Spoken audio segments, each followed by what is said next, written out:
ఇదిగోండి friends, mutton biryani కోసమని ఇదిగోండి బటర్ 150 గ్రాములు బటర్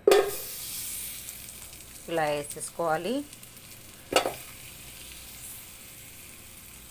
మెజర్మెంట్ ఆయిల్, పల్లి ఆయిల్ ఒక గ్లాస్ వేసుకోవాలి.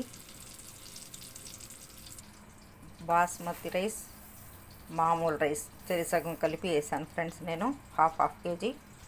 ఇదిగోండి ఫ్రెండ్స్, నెయ్యి కాగింది కదా. ఇప్పుడు మనం కట్ చేసుకున్న ఉల్లిగడ్డలు వేసుకోవాలి.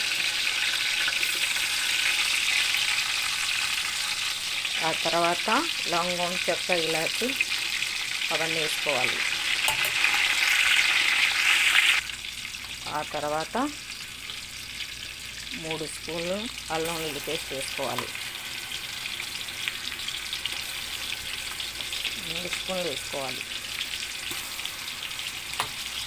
మనం వెన్నపూసతో బిర్యానీ చేస్తే చాలా టేస్టీగా ఉంటుందండి. చాలామంది వెన్నపూసతో చేయరు, డాల్డాను సన్ఫ్లవర్ ఆయిల్ వేసి చేస్తారు. నేనైతే అలా చేయను, పూర్వకాలం ఎలా చేసామో అలాగే చేస్తాను. ఆ తర్వాత టమాటా ముక్కలు,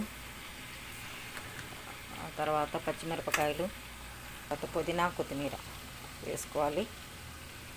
ఆ తర్వాత జీడిపప్పు 50 గ్రాములు వేసుకోవాలి. ఫ్రెండ్స్, పిల్లలు తింటారు కదా, పిల్లల్ని మనం మైండ్లో పెట్టుకొని చేసుకోవాలి.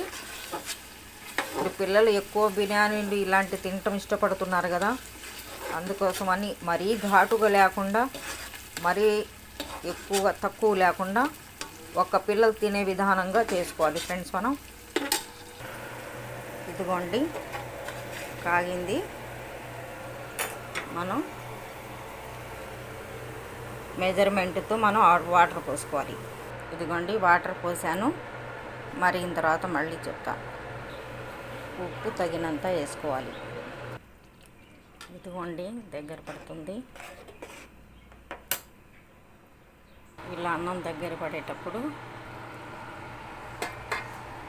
మనం చేసుకున్న మటన్ కూడా ఇందులో వేసేసుకోవాలి.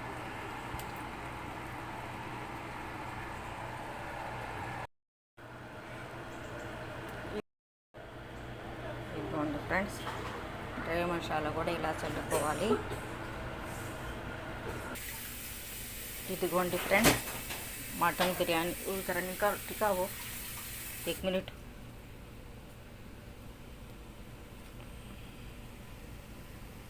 ఇదిగోండి మటన్ బిర్యానీ అయితే రెడీ అయిపోయింది. ఇలా గిన్నెలోనే ఉంచి మీకు చూపిస్తున్నా ఫ్రెండ్స్. ఇదిగోండి ఇలా, ఇదిగోండి బిర్యానీలోకి కలియా. ఇదిగోండి ఇలా రెడీ చేసుకుని పెట్టుకోవాలి. ఎక్కువగా ఘాటు లేకుండా చేసుకుంటే ఫ్రెండ్స్ పిల్లలు ఎంత చక్కగా తింటారు.